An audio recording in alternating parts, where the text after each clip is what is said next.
Hello again and welcome to the second podcast about Aston Villa with me, Logan, and my mate Mitchell. How's it going, Mitch? I'm good, mate. How are you? I'm all right. Not as good as last week because we haven't won this week. Well, yeah. Obvi- Bit tired after that. yeah. Aston Villa versus Brighton ended 0-0. To be honest, during the game, there's not too many moments to speak of with an Aston Villa view, apart from Martinez making a couple saves. Obviously, in the first half, you had two good saves by Martinez at the end of the half, but Yeah. it's not anything you wouldn't expect from him. We gave away a couple of silly free kicks, which they didn't capitalise on throughout the entire game. Really, was it three free kicks they had on the edge box? Yeah. And Brighton we gifted that game away. We've just gifted them a game and they haven't capitalised. And it seems to be a regular occurrence this season with Villa. We have a nice little run, then we gift a team a match. But luckily for us, for once, the other team haven't capitalised and they haven't got the 3 points, and we've come away with a point, Which you probably didn't deserve. No, not at all. At all. I think do we have a shot? I don't know, mate. I think I fell asleep halfway through that. In the first half, Brighton had 10 shots to our 1, and I can't remember anything happening in the second half. So, No. a very disappointing game. Definitely a very disappointing game. Of course, if I look at my notes here, I've tried to think of a couple of things that happened. Brighton have now gone 6 games unbeaten for the first time in, I think, 50, 60 years in the top flight. Good for them. I noticed that obviously, if we move on to the second half, where again very little happened, Cash came off in the 60th minute with an injury. Looks like he's pulled his hamstring, which means we're going to have El Mohammadi, which is never good. No, not for a consistent couple of weeks. No, if he is out for a few weeks, that means we are left with El Mohammadi, which is not an adequate replacement. No, Constant can sit in at right back, but House is out for a few weeks still anyway. Yeah, but with Constant at right back, we haven't got that attacking threat, have we, that Cash brings. But like I say, the way he went off, he did walk off, which is always a positive. He walked, he didn't get stretchered, which means it's not completely torn. But fingers crossed, he's get back in training and run it off. But yeah, if we're stuck with El Mohammadi, I don't think that our right side is going to be very weak defensively and attacking with Traore and El Mohammadi. Traore had another ghost game, as I call it, where he's just not there. He's there, but he can't do anything. I mean, shocking. I'd say most of our players has a ghost game today, really. But Traore in particular. So, because there's very little to talk about in the game, apart from Martinez making a few saves, who is he's had 9 saves today. 9 saves. He's never made 9 saves in a match. So for him, it's a personal milestone because, well, he's never made it before. So that's another thing he can tick off, the most saves in a single match from him. So, which we needed, because without him today, we would have been battered, I think. Yeah, if we had Rayner in goal or Nyland. Oh, God, yeah. 100% that would not have been good. So I'm going to ask you now for your man of the match. I wonder who it's going to be. I think possibly the guy in goal. Which one? Martinez. Oh, yeah. Of course. Yeah. You didn't catch on to that one, did you? No, I didn't. He was missing. He was missing most of the game. He might as well have not been there. Well, I think without him, a few could have easily gone in. It's just great because no matter if we go 20 minutes in possession of the ball, where Brighton didn't have the ball and then Brighton suddenly attacked, is still constantly focused. Yeah, it never gets caught out. I think for the first time in years and years, I feel comfortable knowing he's in there. Easily 10 years. Sam Johnston was good in the Championship, to be fair. I did like Johnston for the 2 seasons we had him, but he's not on the same level as Martinez. Oh, no, Martinez is a different level. I think easily... No, I was thinking to myself yesterday about who would be my team of the season so far. And for anyone watching, I'm going to do that video in the next couple of weeks, maybe. But I'll give you a quick spoiler. Martinez is probably the keeper in the team of the season this year. Ederson has more clean sheets, but I'll say he's had to do a lot less because of how good the defence are. Whereas Martinez has been consistently, apart from one bad game against West Ham and one poor-ish game against Burnley the other week, he's been best keeper in the league. He has been the best keeper in the league, I think, as well.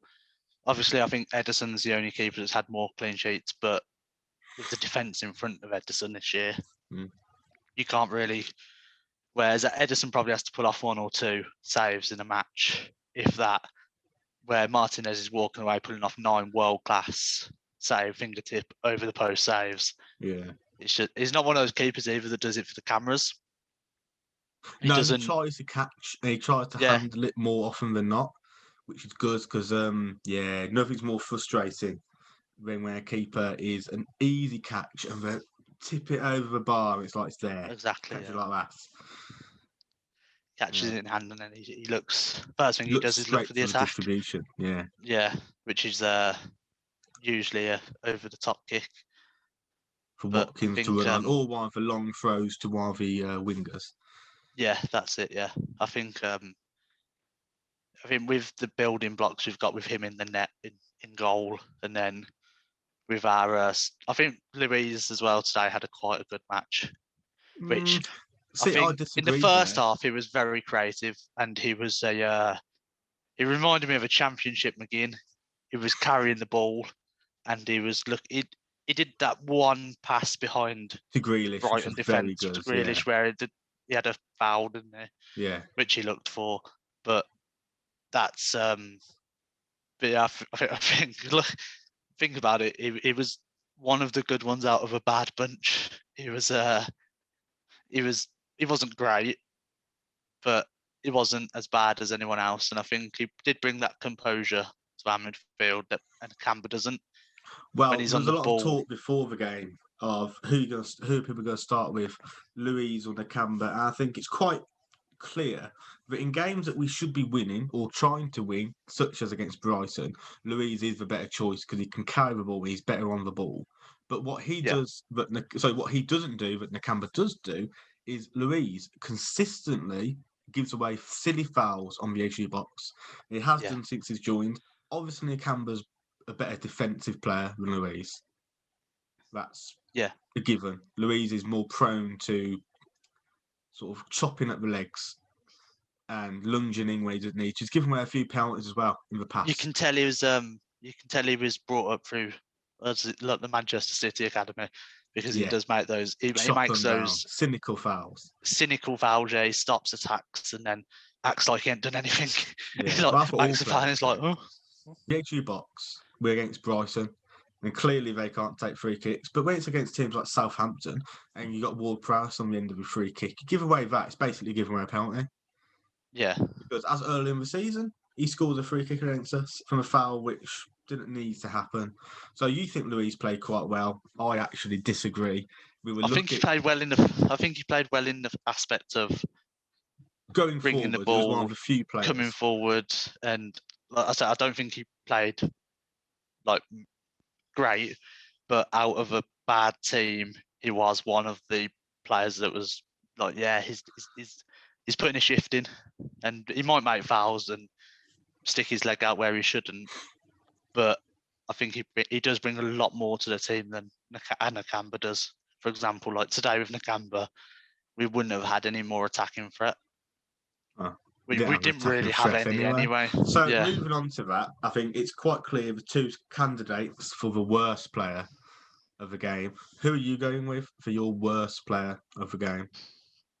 I think it would probably be Barkley, because his position in that middle of the attacking four, as you will, is the most important position. And if he's not linking players and if he's not looking for the passes, then it doesn't function without him. Whereas Grealish didn't have a very good game at all. It was quite distant, but without Barkley in that middle, pinging passes, creating stuff, which is his main role. His main role is to create chances, and he just didn't. Like, I think his first touch was poor. His fitness looked questionable again. It has done since he's come back from that injury. I'm surprised he lasted nearly 80 minutes because he brought nothing. I would have took him off at half time because he was easily the worst player. Traore was quiet, but Barkley, every time he got the ball, he made a mistake. Or you either didn't see him, or when you did see him, he lost it with a poor pass or a poor touch. And quite a few times you saw him looking around, like, where's the ball? Concentrate. He's inconsistent. It frustrates me with Villa fans sometimes. And I'm sure some people watching will be those sort of fans as well, where they think that, 30 million, 40 million for a player like that just because he's Grealish's mate. I've heard a few people say that we should buy Barkley to keep Grealish happy. And first of all, nonsense, because Grealish will stay because, one, he's going to be getting a big pay rise. Two, he likes Villa. And three, because if he can get in the England team at Villa, he's got no immediate need. And the whole team's built around him. So the fact that you need Barkley to keep him because they're mates is, to be honest, stupid. I think the talent you can get out there, the talent out there for 40 million, it'll be wasted on him because he's out for half a season. And then he's distant and not third. And he's distant and not impactable for a quarter of the season. And for the other quarter, he has a decent game. But for 40 million, you need somebody that's going to come in and bag like 8 or 10 goals, assist 5 or 6 maybe, either way. But I think for 40 million to get Barkley would be a waste of money. And I think looking at our recruitment and looking at the people behind it, you've got Large, you've got Smith and Persler. I don't think they're going to waste money on a player like Barkley because he's not come in and scored 10 goals. He's not come in and created an assist every match. He's come in. He's had 2 good games. I'd say 2 or 3 decent games. He's had 2 good games. One against Liverpool and the week after. I can't remember who it was against. He's had 2 good games and that is it. Every other game and then he gets injured. Been average to very poor. Yeah, I think I think by the looks of it, they've brought Sanson in. I don't think, or Sanson, whatever it is, Sanson, yeah. Sanson. It sounds like a Chinese meal, doesn't it? Sanson. Yes, 10 minutes. But anyway, but so I think you'll have to cut that. But anyway, I think Sanson's been brought in to sit in front of the back four. I don't think he's been brought in to fit that Barkley role because even today you see him and naturally he drifts to the back side of the team. He drifts to in front of Konsa and Mings. I think that's where he's gonna relish. And I think looking forward, I do think he's gonna bring some attacking threat with that. He might be like a rich man's Luiz. He's good at defending occasionally, and he also looks on the attack. From what I've heard about him and the way he's played during the games he's come in, he seems more like McGinn as a box-to-box. But I can't see Smith or Terry. The way the Smith and Terry speak about McGinn, I highly doubt they're going to swap McGinn out for Sanson because both of them have got it in their heads that McGinn's this amazing box-to-box player where personally we haven't seen it this season. I know we're having a great season, but he's been one of your few players that hasn't really stood out like he normally does. No, last season before he got injured, he was probably our best player alongside Grealish. Yeah, and in the Championship as well, he was great. And I think for probably let's say 25 minutes of the match, he'll be everywhere. And then he just kind of drifts out and just kind of is a passenger, let's say, of the match. Where for 25 minutes he's dictating what's happening, he's defending, he's attacking, and then for the rest of it he's sitting on the back of the horse, if you will. He's just taking a ride, just waiting it out for the final whistle. But I think as much as Dean Smith and Terry and Shakespeare have done to the team to make that work ethic go up, I kind of think they've possibly coached what McGinn does best out of him, But he's which sitting is deeper, not isn't he? stopping. That's the big one. Yeah, He's sitting deeper in this new system, whereas at 4-3-3 that we had last season and in the Championship, he was often the right-hand side of a midfield three, whereas now he's playing as a double pivot with Louise. yeah, So he's obviously deeper and he's not able to get into edgy box as much. yeah. So maybe I when think he's another getting onto the edgy box, he's snatching his chances because he's not he is. scoring anymore. Where he used to get a couple goals. He wasn't going to get 10 goals a season, but he'd get a few, whereas he's not scoring all now, or really getting assists.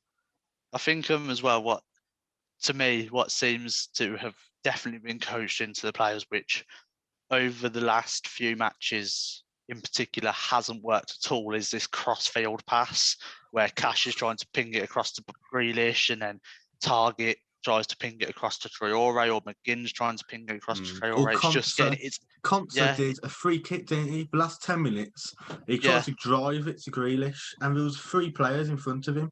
Exactly, it's just not working. I think that the ball's either coming short, or like you say, there's 3 players around Grealish, or when it's Watkins, up in the air for so long. You're hoofing up to Watkins, and he's up against Lewis Dunk. Yeah, exactly. Who's like fair, Dunk was probably Brighton's best player today. Yeah. Did I say West Brom or Brighton, man?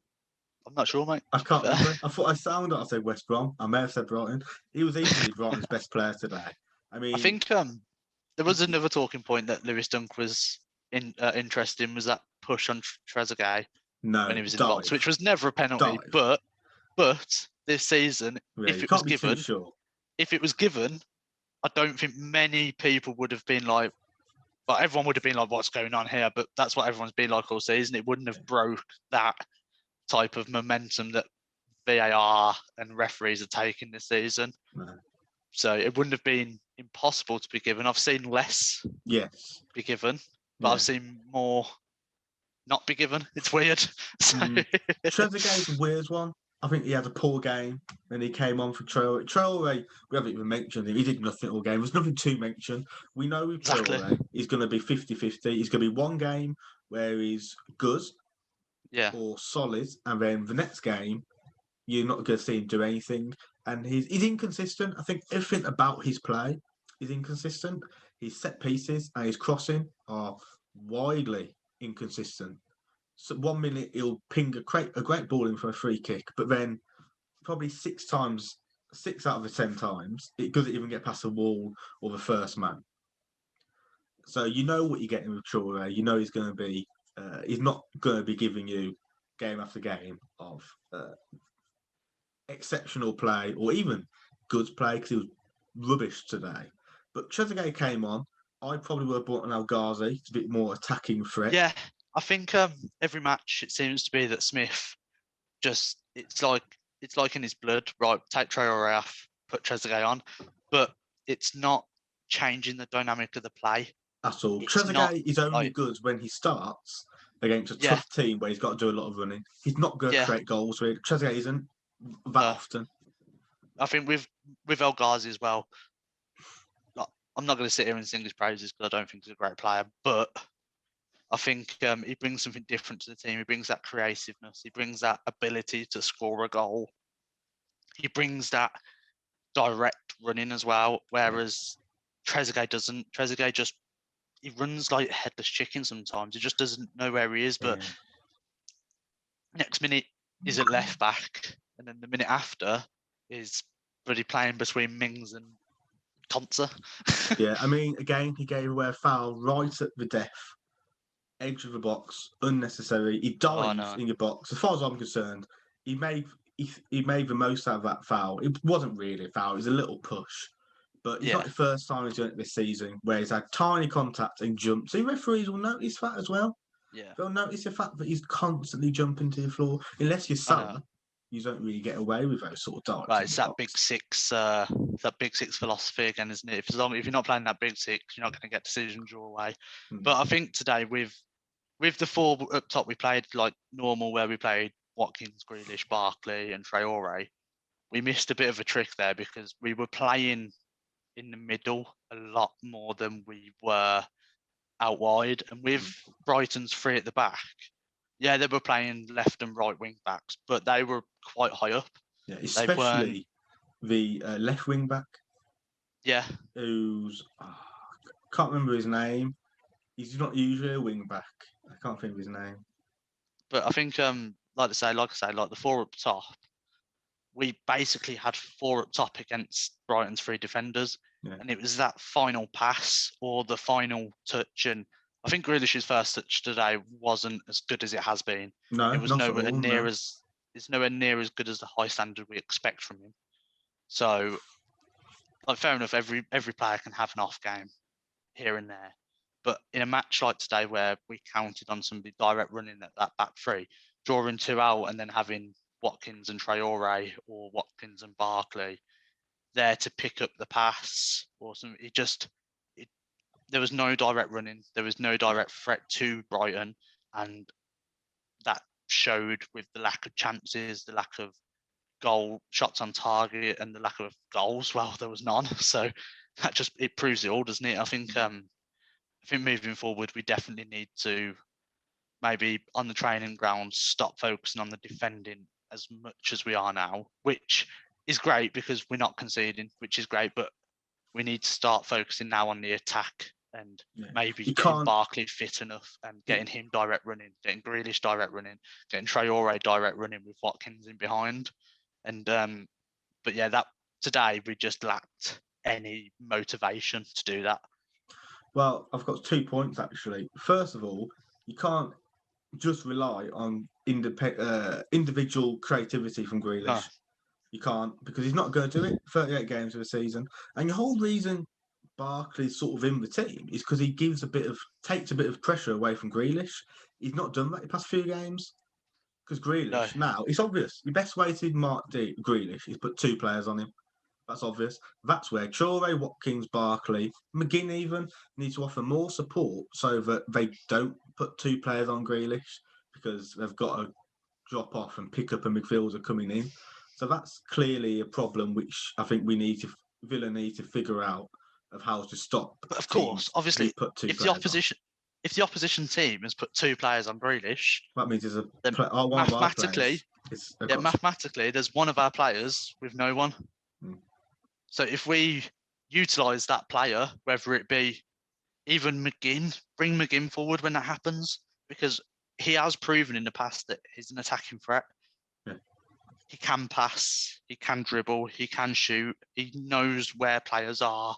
So maybe just in matches where we have got 2 players on Grealish and Grealish is being coached out of the game, bring McGinn up, give him a bit more of that direct run that we used to see of him, give him that freedom to attack a bit more, which then obviously he'll draw one player, which will then leave one of our players free. But who are we to tell Dean Smith what to do?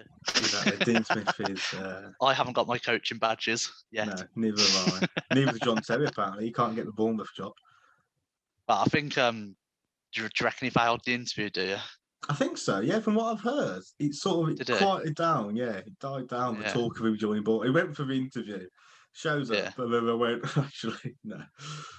He probably tried to do the receptionist, didn't he, before he went in?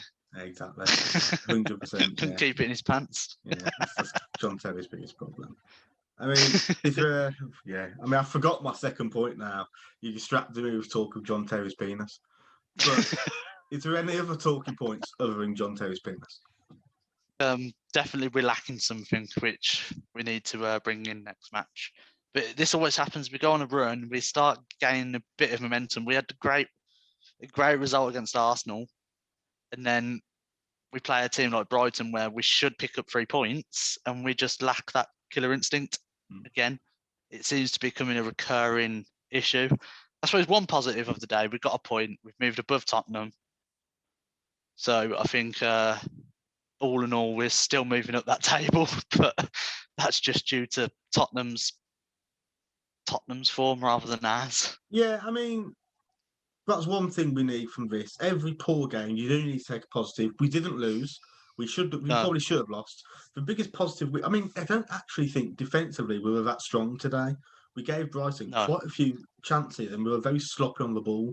The biggest positive to take from today is it's another clean sheet. Yeah, it is one more clean sheet, which I think It's 10. is that double figures now. Yeah, I think it's 10. That's Maybe good 11. going considering we've played, what was it, 21 games? Yeah. Really, compared to last season, we've got more points from last season. We've got more wins than last season. We've got more Yeah. clean sheets. We're twice as good a team as we were last season. So we're picking at 100%, yeah. straws with them. You know, it's being disappointed and being frustrated with certain things is completely fair because we had such a strong start. And there's so many teams who should be doing better but aren't. So if it's as good a season as ever to be fighting for the top 10. I think we still definitely can get top 10. I don't see us dropping out of the battle at all. No, and I think our next 3 games, I think they're pretty. I don't want to say easy because we've just played Brighton and didn't win. But Brighton are in quite good form at the minute. They're a sort of team that have been unlucky for their position in the table, aren't they?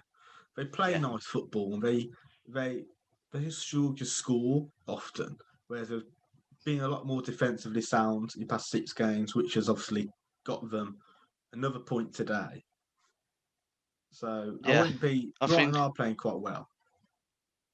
Yeah, I think obviously moving forward, I'd like to see Sanson on for a bit longer.